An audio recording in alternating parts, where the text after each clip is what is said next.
네, 한국은행이 올해 성장률 전망치를 0.8%로 대폭 낮추면서 0%대 성장 전망을 공식화했습니다. 발등에 불이 된 경기 부양을 위해 기준금리는 0.25%포인트 인하했죠. 언제쯤 또 기준금리를 내릴지, 가계부채 증가와 환율 상승 우려는 없는지 김명실 IM증권 연구위원 모시고 얘기 들어보겠습니다. 위원님 어서 오세요. 네, 안녕하세요. 미국 같은 데는 뭐 대선을 앞두고 연준이 굉장히 조심하던데 금리를 함부로 조정을 안 하던데 이번엔 뭐 그냥 당연하게 예상했던 대로 예외 없이 금리를 낮췄네요. 시장은 어떻습니까? 반응이 오늘? 네, 사실상 직전 4월 달 금통위에서 한인 총재가 금리 인하 가능성들을 시사를 했었어요. 예. 그래서 이번에 5월 달 금통위에서는 뭐 시장 컨센서스도 그렇고 뭐 거의 다 금리 인하를 전망하는 기관들이 다수였고 저희도 마찬가지였습니다. 그래서 그 부분들은 뭐 예상과 동의를 했는데 사실 이번에 수정 경제 전망이 발표가 됐죠. 말씀 주신 것처럼 0.8% 맞습니다. 낮췄어요. 네. 기존의 1.5%에서 0.8%면 0.7%포인트 하향 조정을 한 셈인 거죠. 절반쯤 깎인 거죠. 맞습니다. 뭐 사실상 이제 올해 0%대 성장률 전망 자체는 뭐 저희들도 다 동의를 하고 있었는데 한국은행이라는 기관이 굉장히 보수적인 기관이잖아요. 그래서 1%라는 수치를 제시하고 뭐 올해 하반기에 한 번 더 추가 조정을 하지 않을까라는 생각들이 있었어요. 근데 이번에 0%, 뭐 0.8% 성장률 전망치를 낸 건 뭐 하는 측면에서는 굉장히 파격적이었다고 생각할 수가 있고 예. 그만큼 국내 경기가 좋지 않다라는 걸 또 방증하고 있고요. 네. 기왕에 성장률을 말씀해 주셨으니까 그 절반 수준으로 내릴 수밖에 없던 어느 부분을 가장 걱정하고 안 좋게 본 겁니까? 첫 번째로는 건설 경기고요. 건설 경기. 예. 네, 두 번째로는 이제 민간 소비. 뭐 결국에는 둘 다 내수 관련된 지표들일 것 같아요. 예. 왜냐하면 수출 경기 같은 경우에는 이미 관세 정책 관련 불확실성 요인 때문에 뭐 아무래도 이제 하반기에 어떻게 될지 여부에 따라서 달라지겠지만 수출이 둔화된다는 것 자체는 뭐 크게 변함이 없는데 지금 한은이 작년 10월 달부터 작년 10월, 11월 그리고 올해 2월과 5월까지 총 4차례 금리 인하를 했어요. 100bp 금리 인하를 했죠. 연준보다 훨씬 더 금리 인하 폭도 큰 상황인 거고요. 네. 그럼에도 불구하고 아직까지 내수 경기 반등 기미가 나타나지 않고 있고 거기다가 건설 경기 역시나 1Q의 역성장이 났는데 2Q 4월 달까지도 주요 실물 지표들이 돌아오지 않는 걸 보면 그만큼 이제 내수 관련된 지표들이 금리 인하에도 불구하고 아직까지 반응을 하고 있지 않다라고 해석할 수가 있는 거죠. 네. 건설 경기가 우리 GDP에서 차지하는 비중이 워낙 높죠. 한 10%대 중반 정도? 맞습니다. 예, 그 정도 되니까 이게 살아나지 않으면 경기가 살아날 희망이 좀 없는 거네요. 그렇죠. 사실 이제 건설 경기도 양분화가 돼 있어요. 뭐 서울 수도권 중심으로는 부동산 가격들이 이제 들썩이는 움직임을 보였는데 지방 같은 경우는 워낙 그 전에 이제 물량들이 워낙 많았기 때문에 그것들이 소화되고 뭐 소위 말해서 PF 관련된 이슈들도 있기 때문에 이게 뭐 단기간 해결될 문제는 아니라고 생각을 하고 있고 예. 두 번째로 이거를 빨리 해결하기 위해서는 뭐 과거처럼 건설 경기가 좋았던 상황 당시에 금리 뭐 0% 저금리 수준이겠죠. 그 수준까지 금리를 내려야 뭐 빨리 반등할 수 있는 상황들이 만들어지는데 아무래도 이제 부작용들이 크다 보니까 한은 입장에서는 금리를 빨리 내릴 수도 없고 그렇다고 안 내릴 수도 없고 뭐 중간 상황에서 조금 난처한 입장이지 않을까라고 보고 있고요. 오늘 금통위에서는 뭐 대부분 다 뭐 예외 없이 소수 의견 없이 만장일치로 금리 인하를 찬성한 거잖아요.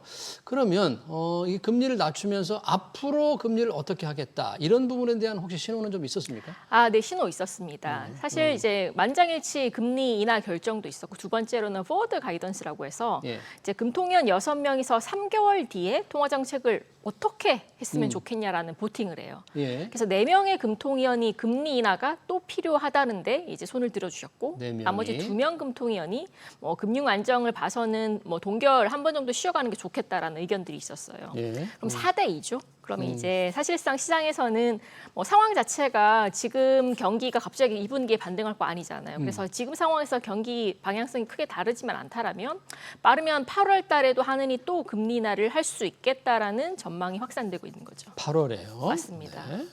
혹시 이창용 한은 총재 이제 기자회견에서 뭐 그런 금리 인하 사전 예고 같은 거라든지 뭐 좀 주목할 만한 발언이 있었어요?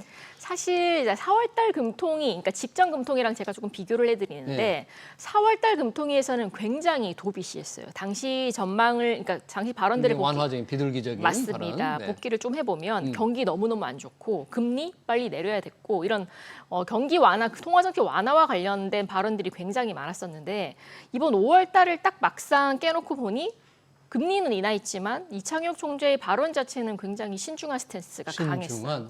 어떤 면이냐면 예. 당연히 경기 안 좋고 하방 리스크 커지는 부분들은 맞는데 예. 우리가 금융 안정, 가계 부채라든지 뭐 통화 가치, 원 달러 환율의 방향성 이런 부분들도 같이 워칭을 할 필요가 있다. 그게 한은의 목적 임무이기도 하다. 이런 발언들이 수차례 등장을 했고 두 번째로 이제 기자분들이 가장 많이 주셨던 질문 중에 하나가 최종 정책 금리 수준을 어디까지 보고 있냐? 최종 어디까지 보느냐? 맞습니다. 이번 인하 사이클에서 예. 시장에서는 1%대 기준금리 사이클에 진입을 하냐 안 하냐가 굉장히 이제 관심사 포인트인 거죠. 예. 근데 여기에 대해서 명확한 그 어떤 발언들도 하지 않으셨어요. 뭐 과거에 이창용 총재가 그런 말을 한 적이 있어요. 우리나라가 1%대 기준금리로 가기에는 조금 어려운 환경들이 있다라는 발언들을 하셨는데 거기에 대해서 뭐 같은 의견이냐고 한 번 더 질문이 나왔는데 이창용 총재는 그건 뭐 예전에 했던 발언인 거고 뭐 상황에 따라서 달라질 수 있는 부분인데 하는 입장에서는 시장에 주는 그런 충격들이 크기 때문에 명확한 발언을 하지 않겠다라고 선을 그으신 거죠. 네. 그래서 네. 뭐 힌트를 주지는 못했던 것 같고 단기적인 시각에서 봤을 때는 8월달 금리 인하 오케이. 근데 이제 뭐 내년도에 이제 올해 2%나 2.25%에서 기준금리 인하 사이클이 끝나고 내년에도 경기가 돌아오지 않을 경우 한은이 어떻게 될지에 대해서는 여전히 불확실성이 남아 있다는 거죠. 그러네요. 이창용 하는 총재가 4월보다는 조금 신중했다고 하는데, 근데 발언 중에 금리 인하폭이 뭐 예상 인하폭이 커질 수도 있다 이런 언급을 했다는데 이건 무슨 뜻이었습니까? 이게 결국 한은이 바라보는 올해 경기 경로는 상저하고예요. 상저하고요. 네, 건설 경기 가장 안 좋다라고 말씀을 예. 주셨는데 그럼 건설 경기의 바닥은 언제쯤 포착이 될까 해서 이창용 총재가 올해 4분기 말 정도에는 올라오지 않을까라는 발언을 하셨어요.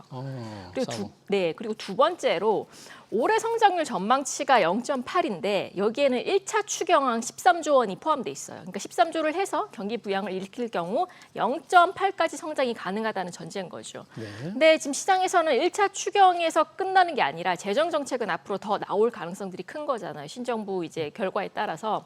그럼 2차, 3차 추경이 집행됐을 때 국내 경기가 플러스적인 요인들을 영향들을 받을 수 있겠죠. 그러면 이제 이런 부분들이 가시적으로 확인이 된다면 한은의 금리 인하에도 속도 조절이 나올 수 있는 건데 이와 반대로 지금의 상황처럼 돈을 집어넣고 정책을 해도 경기가 올라오는데 시차가 생각보다 많이 소요가 되고 플러스로 이제 뭐 관세 정책 관련돼서 불확실성 뭐 아직 정해지지 않는 뉴스들이 굉장히 많은데 뭐 워스트 케이스로 하반기에 상호관세 유예 이후 이제 국내 관세율이 더 높아진다면 수출 경기에는 추가적인 더 타격을 받겠죠. 이런 불확실성 요인들이 현실화가 됐을 때 국내 경기가 더 빠진다면 당연히 한은 금리 인하폭을 더 늘려갈 그런 이제 가능성이 있다라는 발언을 했다라고 보시면 되실 것 같아요. 네, 한국은행이 이제 추가로 금리를 언제쯤 낮출 것인가, 얼마나 낮출 것인가 관심에는 이 물가가 과연 한국은행이 통제할 수 있는 범위에 있느냐인데 이번 전망에서는 물가는 뭐 큰 걱정 없이 목표치 아래로 좀 나온 겁니까? 어떻게? 이번에 이제 물가 전망치는 올해 1.9, 내년 1.8%로 전망이 됐어요. 올해는 기존 2월달 수정 경제 전망이랑 수치가 똑같고요.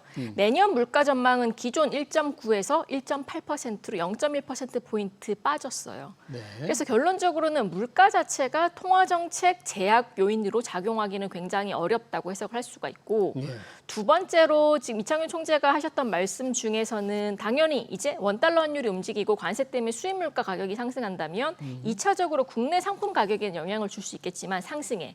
근데 이제 반대로 지금 유가가 워낙 안정화 단계에 머물러 있고 유가 같은 경우에는 직간접적으로 국내 물가에 미치는 비중이 한 30% 정도 되거든요. 그래서 뭐 상당히 영향이 큰 거죠. 그래서 유가 부분이 안정되어 있고 두 번째로 지금 민간 소비가 계속 빠져 있잖아요. 그래서 수요 측면에서 물가 압력을 일으킬 만한 요인이 부재하다는 측면에서는 올해 물가는 2% 이하대에서 안정적인 흐름을 형성할 가능성들이 크다라고 보고 있어요. 네, 물가는 이제 한국은행 금리 인하 계획에 큰 문제가 되지 않을 것이다 이런 얘기고 금리 인하 아까 계속 언급을 해주셨는데 원달러 환율, 달러에 대한 원화 환율 동향이 굉장히 중요할 텐데 오늘 금리를 낮추니까 뭐 원달러 환율이 조금 오른 것 같은데 그 영향인가요? 앞으로 환율 불안은 좀 걱정 안 해도 되는 겁니까? 어떻게 될까요?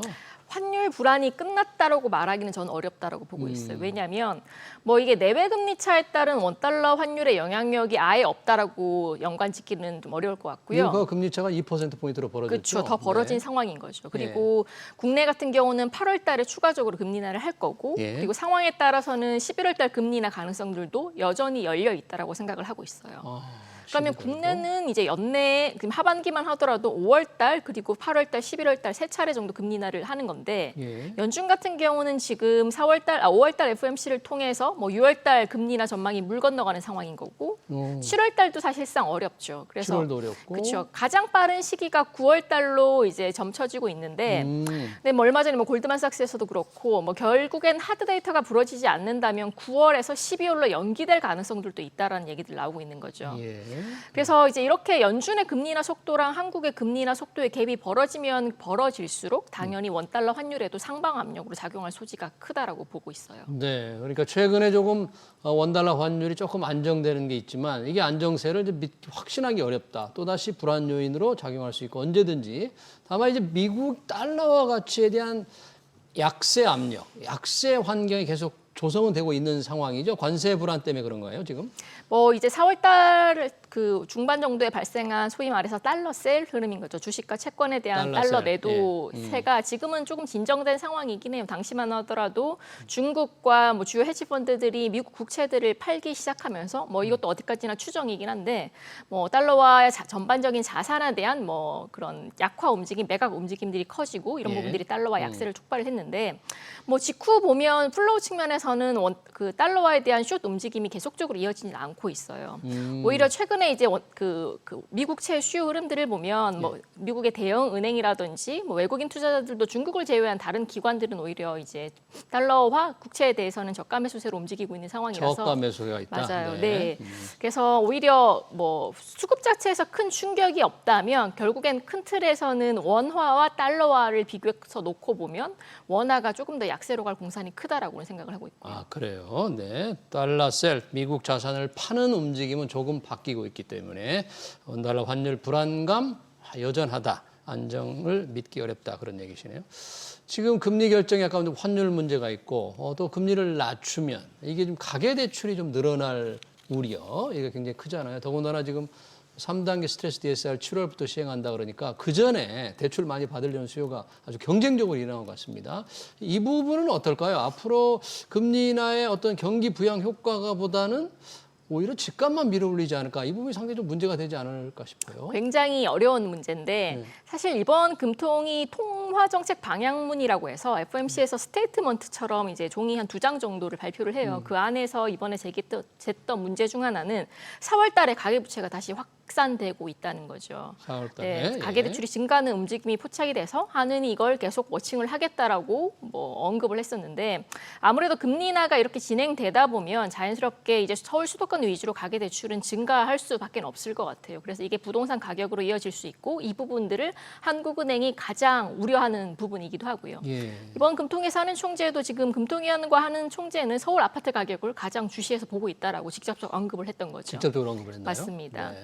그래서 뭐 이론적으로는 당연히 금리가 내려가고 앞으로 이제 DSR 관련돼서 시행 예정 단계 중간에 이제 과도기가 있잖아요. 그 단계에서는 가계대출이 일시적으로 늘어날 수밖에 없을 것 같고 네. 그래서 이 기간 전으로 해서는 부동산 가격의 움직임이 출렁거릴 수 있다라는 부담감들은 불가피하지 않을까라고 보고 있고요. 그러면 7월부터 이제 3단계 스트레스 DSR이 시행이 되면 당장 이 대출 한도가 뭐 1,000만 원에서 많게는 뭐 5천만 원까지 이렇게 줄어들 텐데 그 영향으로 일시적인 거는 조금 진정될 수 있을까요? 네, 그래서 한국은행에서 강조하는 것도 결국에 통화 정책으로 해결할 수 있는 가계부채 문제는 굉장히 한정적이다. 한정적이다. 결국에 경기랑 금융 안정 두 가지를 놓고 봤을 때 하나는 뭐 둘 다 중요하다면 당연히 경기 쪽에 포커스를 맞출 수밖에 없고 재정과 정책 측면에서는 당연히 가계부채 쪽에 포커스를 맞춰야 된다고 생각을 하고 있어요. 그래서 네. 하느니 금리를 내리더라도 규제적으로 이제 대출 억제라든지 이런 규제들을 도입하면 뭐 부동산 가격 또는 대출 같은 문제들이 급증하는 부분들을 상쇄할 수 있지 않을까라고 보고 있고요. 네,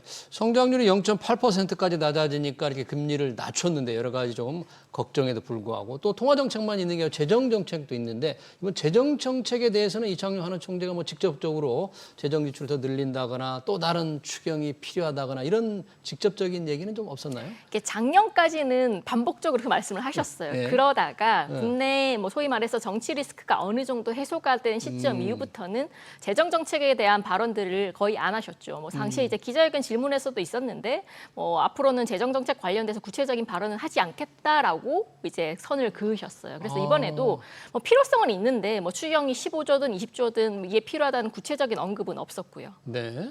그러면 이제 한국은행이 남은 과제는 뭔가 이 시장을 안정적으로 관리하면서 다시 추가 금리 인하를 결정하는 건데 우리 김명실 연구위원이 보시기에는 가장 빠른 게 8월입니다. 8월. 네. 그러면 그에 따라서 우리나라 채권 시장 금리도 좀 약세로 이렇게 인하 내려가는 쪽으로 좀 반응을 네, 합니까? 이미 뭐 단기물이라고 하는 소위 국고채 3년 금리는 기준금리 현재 기준금리가 2.5%까지 내려왔잖아요. 오늘로써. 근데 네. 이미 3년물 국채 금리는 2.3%까지 내려온 상황이고요. 예. 그리고 만약에 8월 달에 금리 인하를 하게 되면 2.25%까지 기준금리가 내려가는데 뭐 당연히 국고채 단기물도 이에 따라서 추가적으로 하락 여지는 있다라고는 보고 있어요. 근데 다만 지금 채권 시장에서 가장 걱정하는 건 결국에 추경 관련된 재정 정책 문제예요. 새 정부가 들어설 때 또 추경하게 되면 맞습니다. 그러면 추경하면 당연히 적자국채 발행을 통해서 자금들을 조달하기 때문에 채권 시장에서 기존에 없었던 공급이 갑자기 증가하게 되는 거죠. 그러면 수요와 공급에서 공급이 늘어나면 가격은 떨어지고 금리는 올라가게 돼 있는 거죠.